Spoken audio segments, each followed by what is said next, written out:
ตอนได้สิได้กิน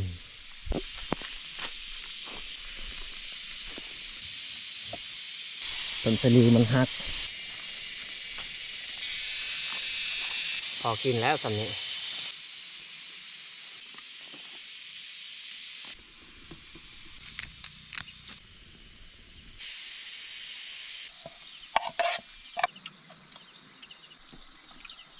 แมงจิงลีดเห็นอยู่บ่ตัวหนูตักแตนเอาเปลือยความมันขยันกลางคืนก็โลกหยะไปเลย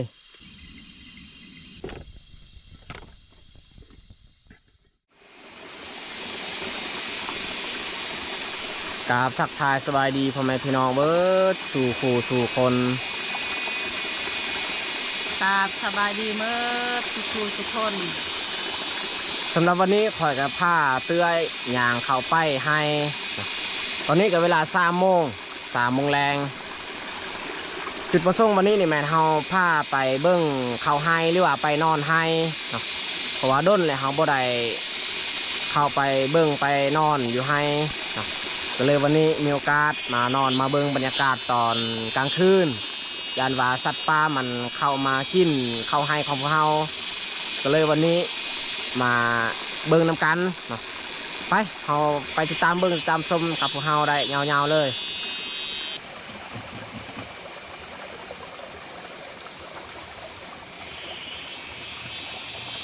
เขาตักเอาน้ำจากห้วยน้อยนี้เพราะว่าอยู่ให้ของพวกเฮานี่บ่มีน้ำนี่เฉพาะน้ำที่เฮาใส่หรือว่าเฮาล้างน้ำที่เฮาดื่มนี่แม่นเฮาเอามาจากบ้านน้ำที่เฮาต้มซุป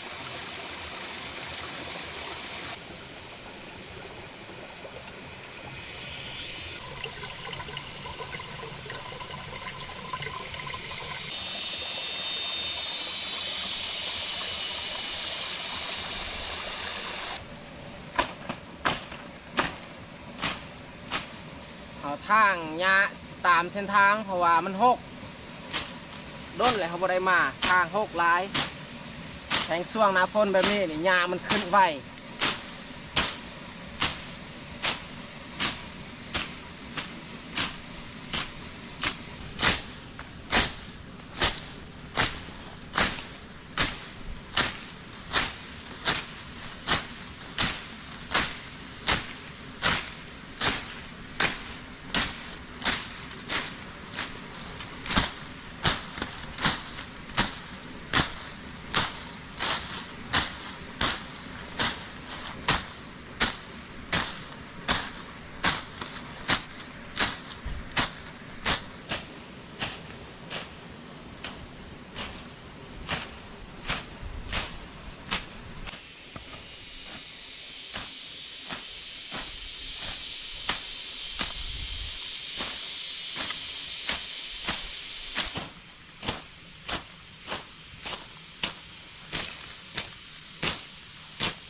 ไปตัวบึง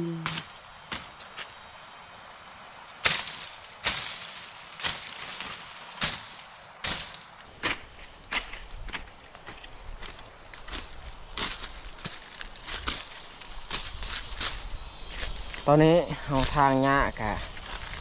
ฮอดอันแคมไฮแล้วรู้สึกว่าฮอตอากาศช่วง3 โมง 4 โมงนี่ก็ยังแดดอยู่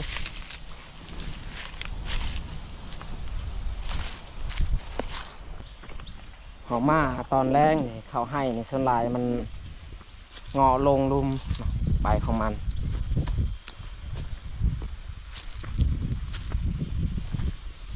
ก็คือยามเช้าอากาศค่อนข้างดี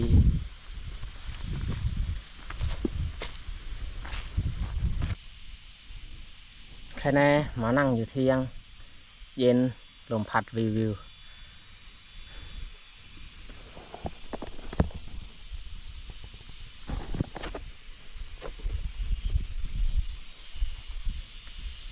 เขาให้นี่งามเลยทุกคนเลยโบติครัวมันงามโอ้บริเวณนี้ หมากงาลายเกินไปที่เกินไป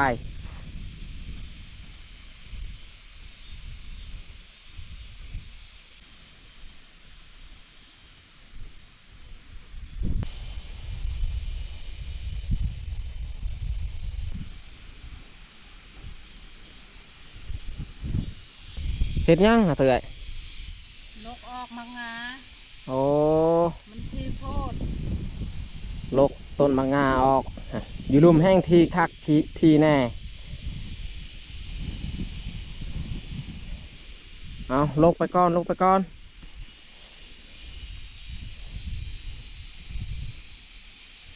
ต้นสลีก็งามเลยแต่ก้อนนี่เห็นแต่ก้อนหินอยู่นี่แต่ว่ามาครั้งนี้นี่เขียวคักบ่เห็นหินแล้วเห็นแต่ต้นข้าวต้นสลี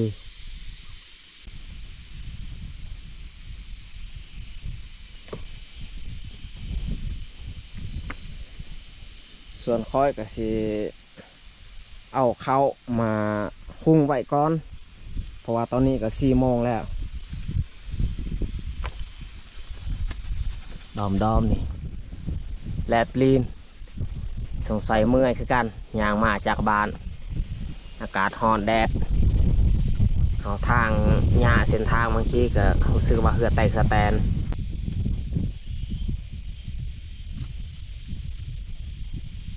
ลมพัดยันว่าเขาต่อยกับไฟบ่ขึ้นมันบ่ติดกับไม้แปรกันโอ้เอากระพานี่บังไซ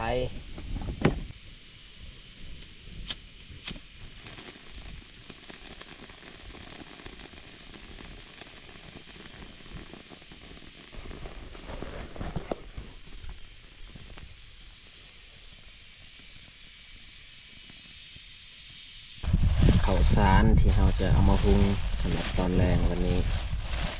ข้าวเจ้านี่แหละเอามา2 จอก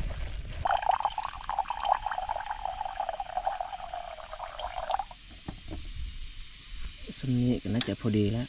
น้ำเขาหุงข้าว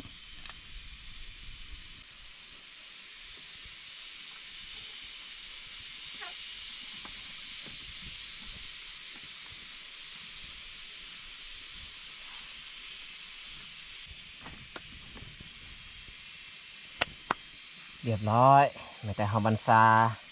ไฟหรือว่าฟืนนี่แหละให้มันขึ้นสม่ำเสมอเมื่อน้ำมันบกเขาจึงคอยทอยไฟ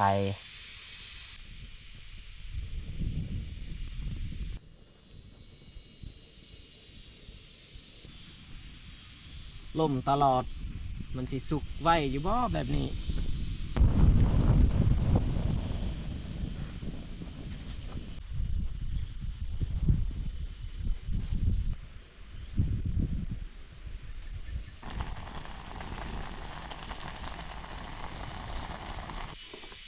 เขาทอยไฟออก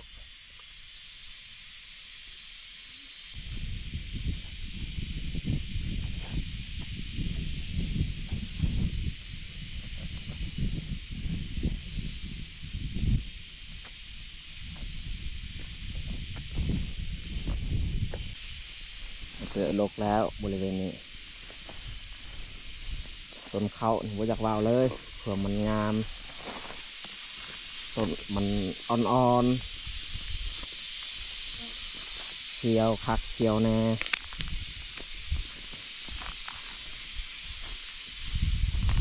แล้วเหรอบ่เบิ่งนั่น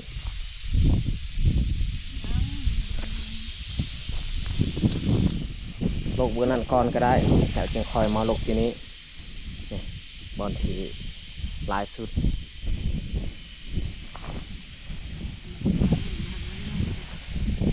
แล้วก็ลกกับหญ้าแหละ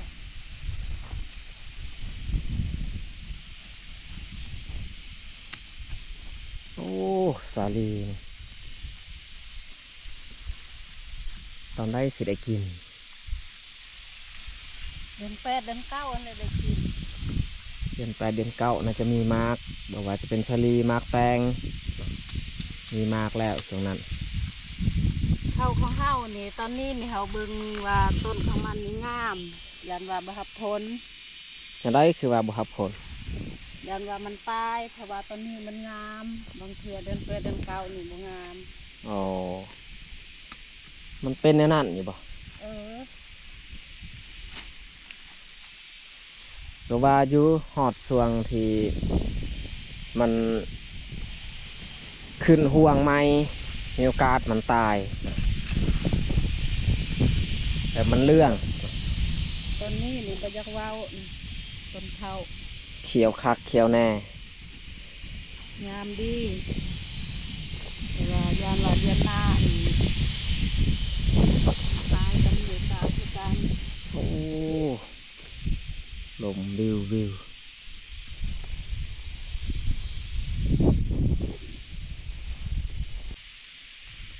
เอาจงไว้ความห่างประมาณเท่าไร ว่านึงก็ได้ วาหนึ่งหรือว่าเม็ดหนึ่งมันทีเกินไปเห็ดให้ต้นเขาอีกบ่งามต้องหลกออกเอาเตื้อยนี่เพิ่นเสียหญ้าไปเลยส่วนเฮาบ่มีเล็กแรกบ่ได้เสียหญ้าแม้แต่มาหลกต้นงาเท่านั้น งากะป้งขึ้นหลายแล้ว ต้นน้อยๆนี่ลกออกเลยปะแต่ต้นผีงามใหญ่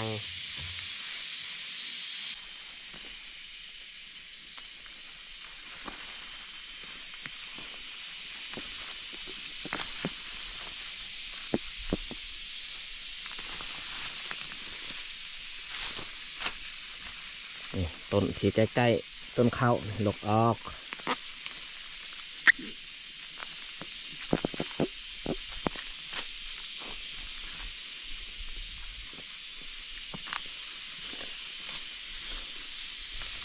เพราะว่าเฮาบ่ได้ปลูกอันนี้นี่อาเตื้อยเพิ่นหว่านเอาก็เลยเฮ็ดให้มันเกิดที่แบบนี้ หัวยัง เลี้ยงเพื่อเขาวานมักงาเนี่ย โอ้ มันเกิดแต่บอนเดียว หวานคืออันปลูกผักกาดคันว่าเฮาปลูกเป็นจุดนี่มันบ่ได้ที่แบบนี้ดอกก็บ่เป็นหยังเมื่อมันขึ้นมาเฮาก็ลก ปลูกบ่ เสีย ได้ ถึงหญ้าพร้อม เพราะว่า มันน้อย มันเม็ดมันน้อยเกินไป ก็เลยหวานเอาซะ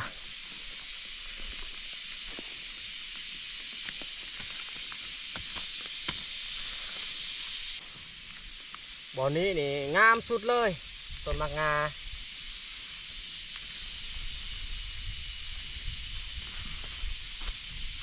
ต้นข้าวก็งามมะงาก็งาม ๆ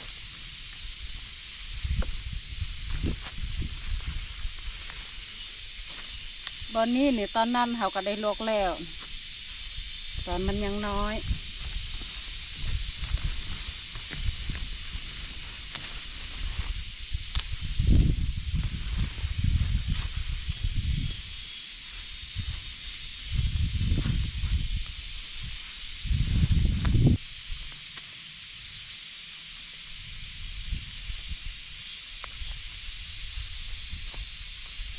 ต้นมะงามันมีกลิ่นเลยทุกคนเลย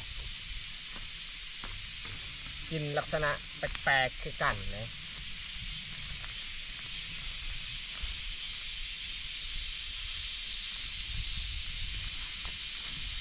แล้วก็ต้นมันค่อนข้างเหนียวๆคือ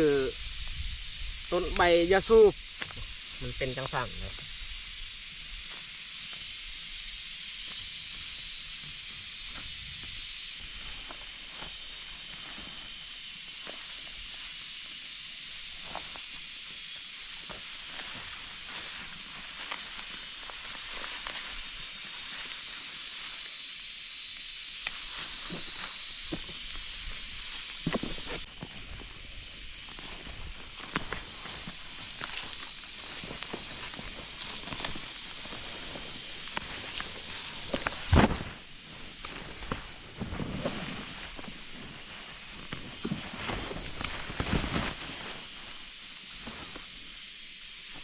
ต้นมะง่ามันใหญ่เกินเห็ดให้ต้นข้าวอันนี้บ่สามารถขึ้นได้บ่สามารถงามได้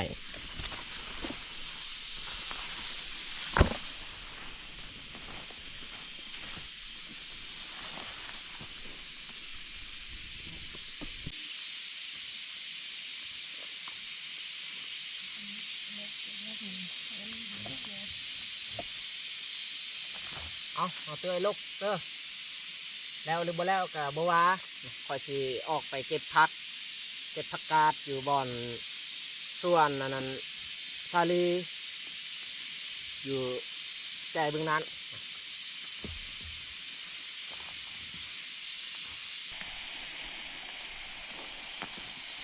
ส่วนซาลีผักกาดเนี่ยมันอยู่ลุ่มผักกาดมือว่านี้ไม่ซุมนี้มันตกลงมันทับใส่อันต้นซาลีแต่ว่าเขาก็ย่อเอาขึ้นแล้วนี่ทุกคนเห็นบ่ต้นซาลีมันหักยอดมะอึก็มีอยู่นี่แต่ว่าเขาบ่เก็บยอดมะอึมันแต่สีเก็บเอาผักกาดนี่แหละ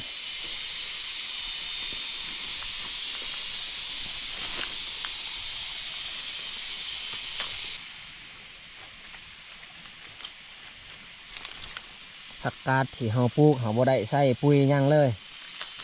มันแต่ว่านในมันเกิดเองแต่ว่าบางคนนี่งามเลยบางครอบครัวเขาหวานเดี๋ยวผักใส่ให้ใส่สวนแต่ว่าบ่ได้ใส่ปุ๋ย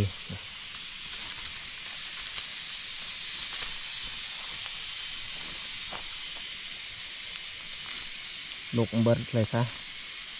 จริงๆละเอียด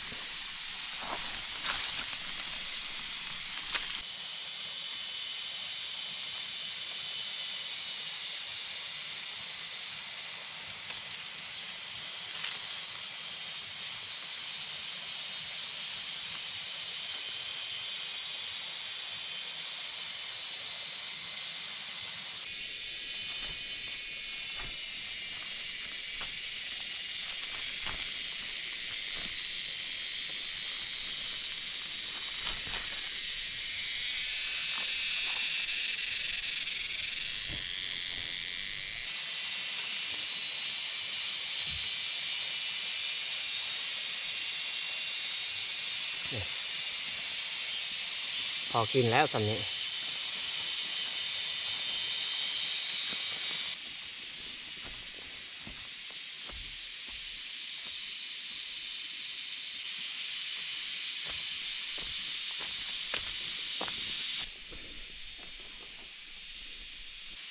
ผักกาดนี่เราตัดอันหากมันออกเพื่อว่าให้มันเปื้อนปานใด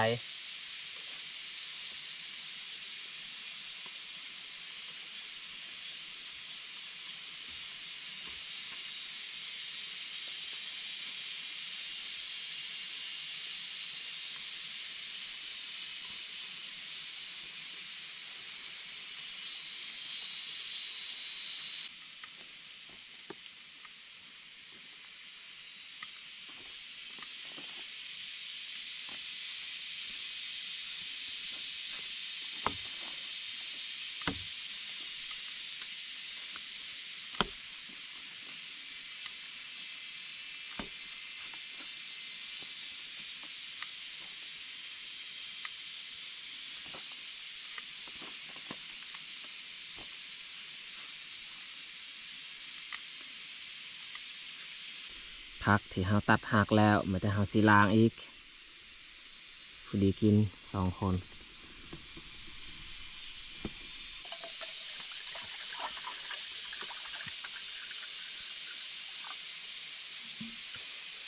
บ่มีหม้อใหญ่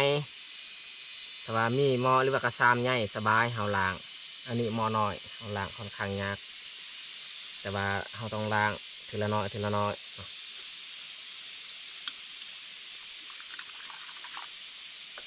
ล้างเบื้องหากมันล้างมันนี่แล้วจึงล้างมือปลายอีก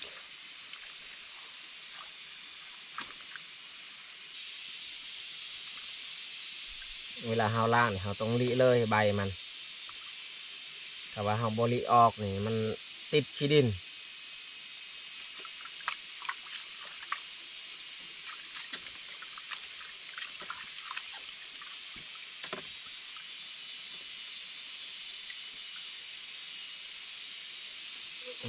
โอเคเรียบร้อย2 เทื่อเฮาล้าง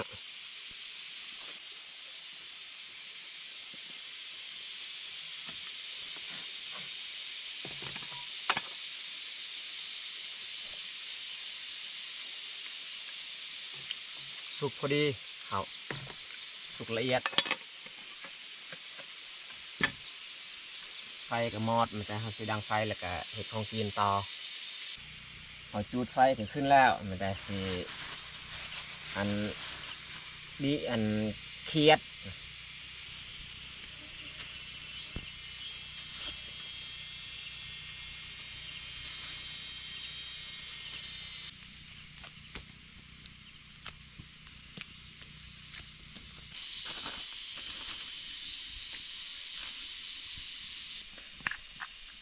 แจวก็ใส่ไปเลย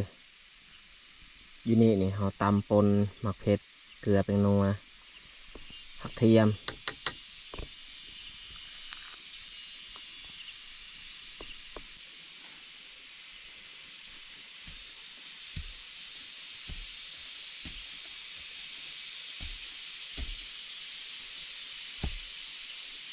เราต้องใส่วิธีนี้อีกบอนคางหม้อเพราะว่าเราใส่หม้อนี้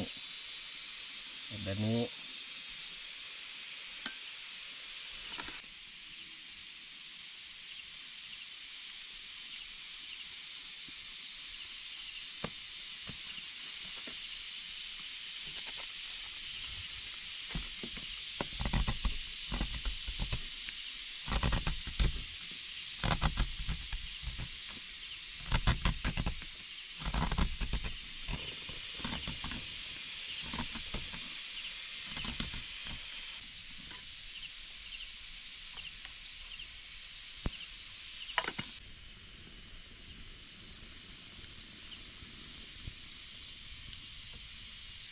เบื้องนั้นยังแดดทุกคนเลย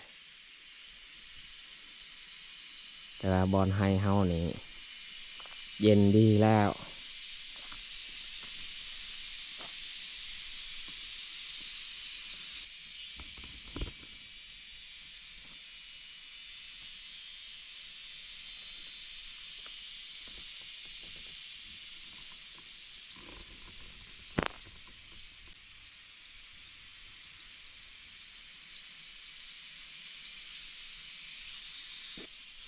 เบื้องเทิงอันนี้เขาก็บ่ค่อยได้งามปานใดเขาที่งามสุดนี่แมนเบื้องลุ่มงามเอาแถวว่าเขียวคักเขียวแน่เบื้องนี้นี่ต้นก็ห่างๆแน่เพราะว่ามันอยู่จุดสูงสุดของไฮของเฮาอีกอย่างก็อยู่นี่หินลายนะหินลายนะโอ้หินกิ่งลงอีก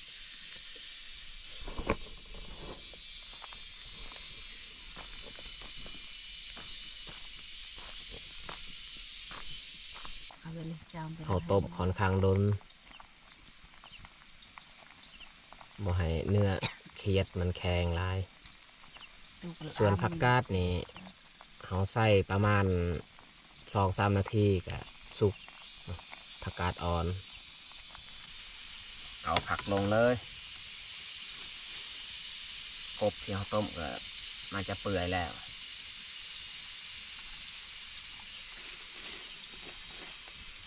เต็มหม้อได้ทุกคนเลย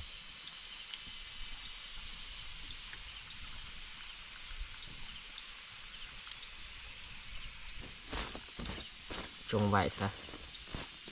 มันเต็มหม้อ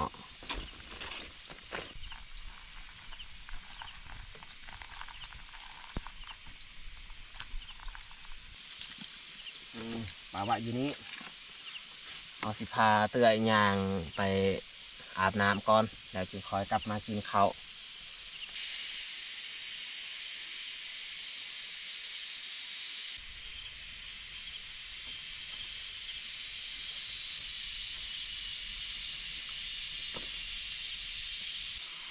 ตอนนี้คอยกับอาเต้ยกับมาฮอดเทียงมันจะสีเอาดอกไฟมาไต่แล้วก็มานั่งกินข้าวบรรยากาศกับสีเริ่มมืดเข้าแล้ว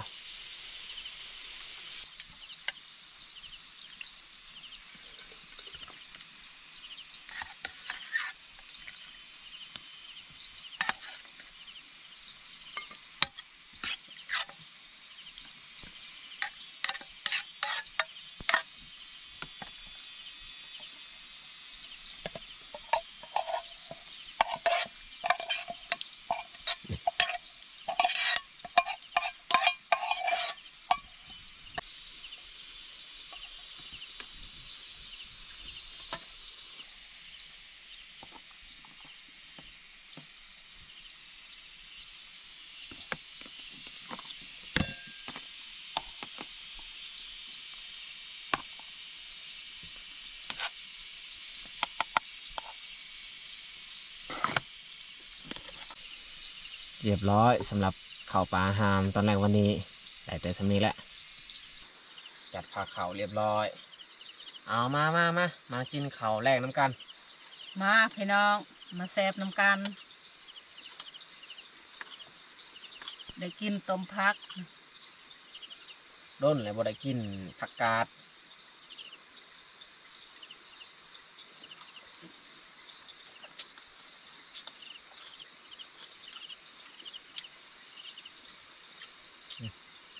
เนื้อเทียดพอดีออนเลยเอาต้มโดน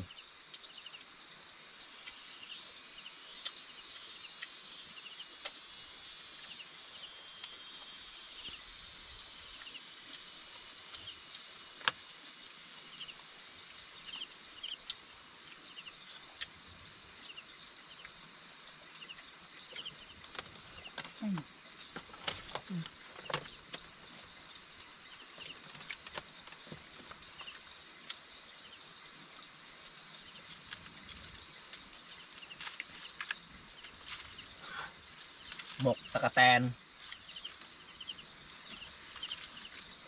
โอ้ไหม้เบิดแล้วไหม้เลย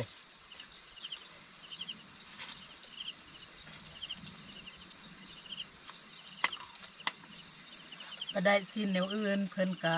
ไล่ตีตะกะแตนแต่ว่ามาหมกนี่มันไหม้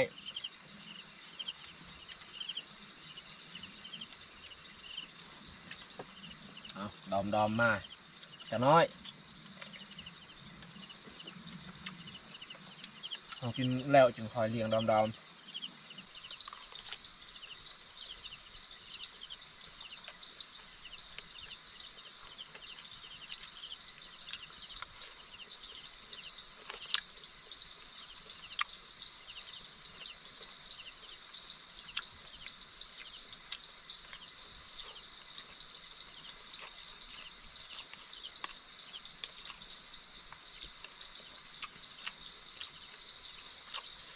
กระดูกลายเขียด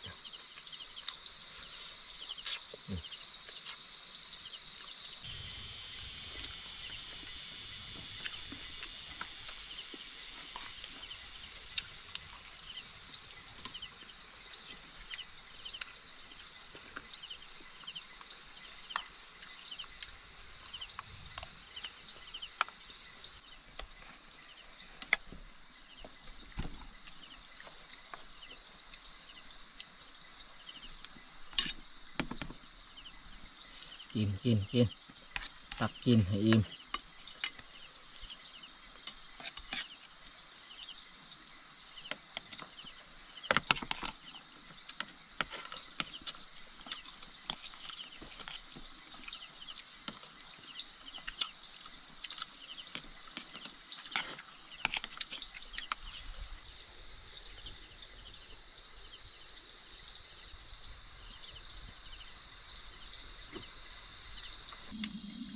กินข้าวแล้วนี่เลี้ยงดอมอีกข้าว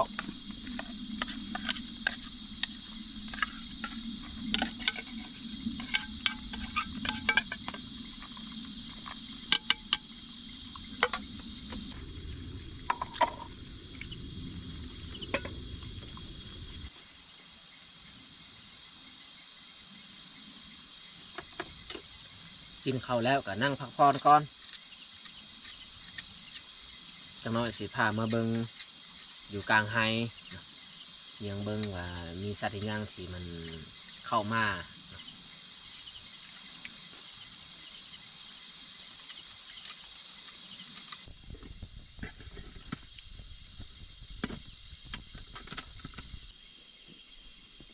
นี่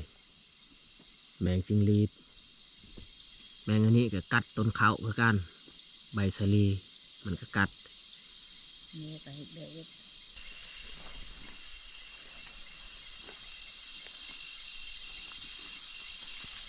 อย่างเบิ่งดีๆถ้าว่ามีนู่มีหยังกับเฮาบ่ค่อยได้เห็นแล้วเพราะว่าต้นเขามันสูง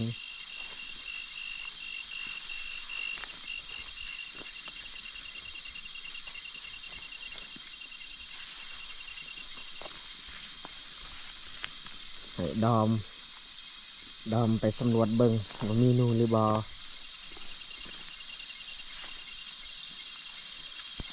โอ้ใบข้าวนี่มีอันนั้นน้ำหมอกติดแต่ได้ทุกคนเลยเอายางไปนี่มันรู้สึกว่าเปียก ด้านในขายไปเลย เปียกบอนตีนเฮานี่ทุกคนเบิ่งดีๆน้ำหมอกมันติดแล้ว ขาเดินแล้วเว้ยน้ำหมอ ไปย่างไปเบิ่งเบืองต้นสาลี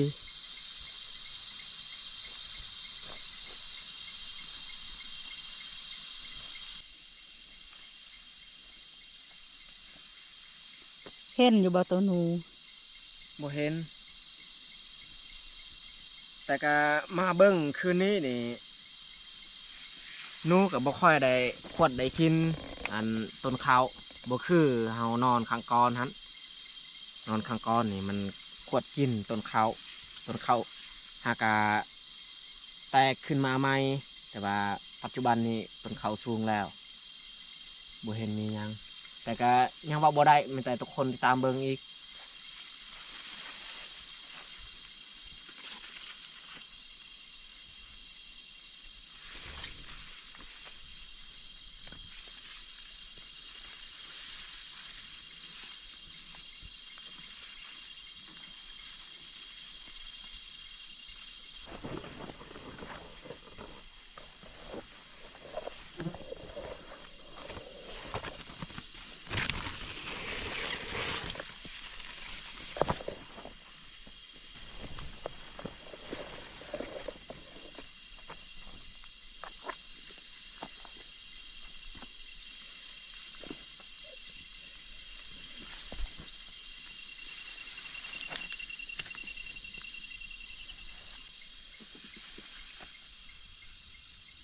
จับได้อยู่บ่นี่แมงอันนี้กัดกินใบข้าวใบสะลี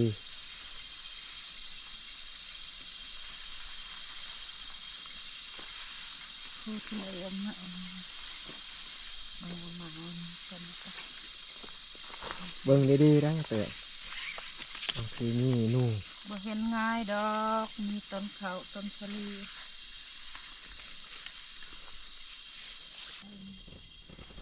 เอ้าต้นสะลีนี่มันหักนี่หักบัดเฮาดึงขึ้นนี่มันหักเลย เด็กต่อไป อีซิแม่นั่นลมพัดแห้งหักออกเลยซะ พยานแมงมากินหรือจะ บ่จักกันบ่แม่นลมพัด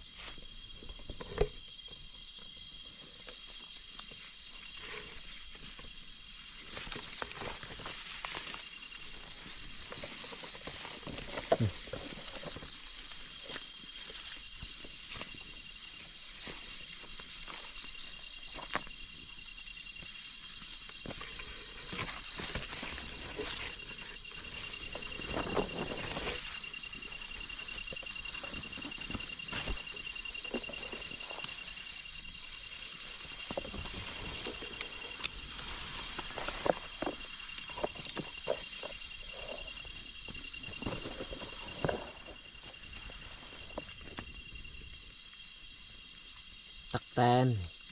เห็นหลาย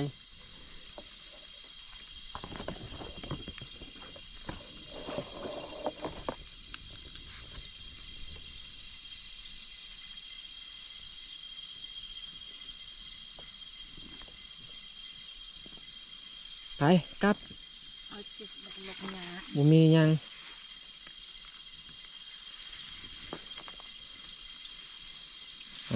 เอาเตือยความมันขยันกลางคืนก็ลกหญ้าไปเลย บ่แม่นขยันเอาเห็นหญ้ามันสูง ก็ดีคือกันลกไปเลย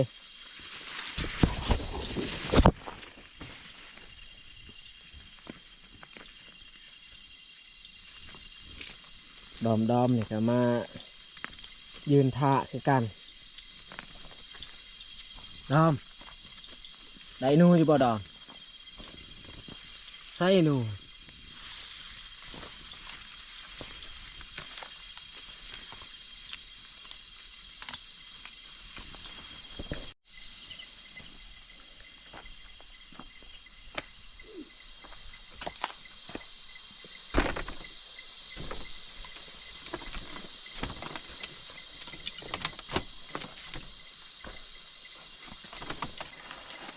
ได้เวลาที่เฮาอันเอาผ้าห่มมันยังมาปูและสเกียมหลับเกียมนอน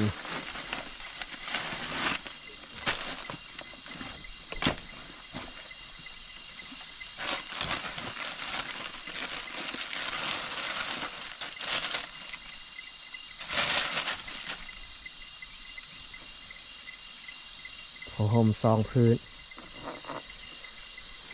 เอาผ้าบัตรอันนี้ปูซะผ้าห่มมันเอาปกเอาผ้าบัตรนี่ปู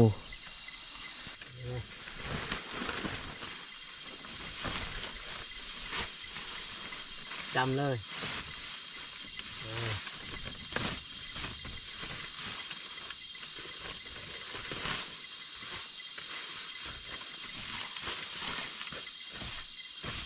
โอเคแบบนี้เอาผ้าห่มเต็งอยู่ฮั่น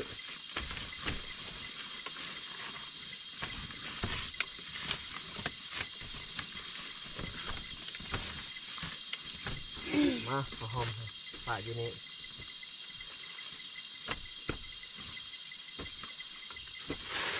โอ้โหสึกหนาวเลยตอนนี้ เรื่องนี้แต่เขาไม่ได้กลางพระบาท เขานอนข้างก้อนนี่เขากางผ้าบัดไว้เบื้องนี้แต่ว่ามาข้างนี้บ่ได้กางอาจจะบ่มีปัญหาเพราะว่าข้างนี้นี่บ่ได้ตกเขานอนข้างก้อนนี่ฝนตกก็เลยกางไว้เบื้องหัว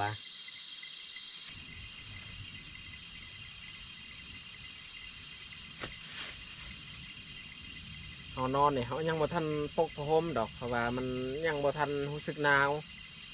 ถ้าว่าเขารู้สึกหนาวนี่ก็น่าประมาณช่วงดึกๆนี่แหละตอนนี้ก็นอนแบบนี้ไปก่อนนอนสูดอากาศจากให้จากป่า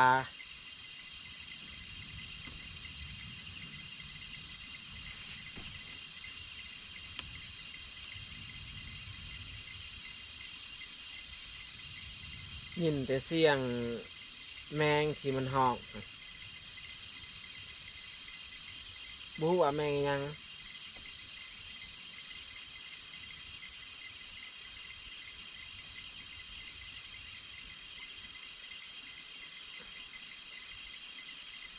วิวนอนหรือเปล่าเตือนอันนี้นอนกับสปิดไฟ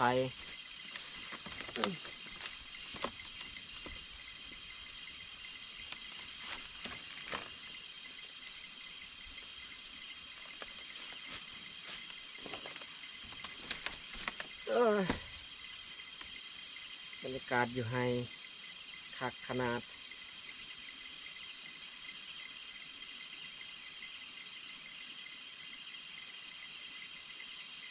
อากาศพอดีนอนม่วน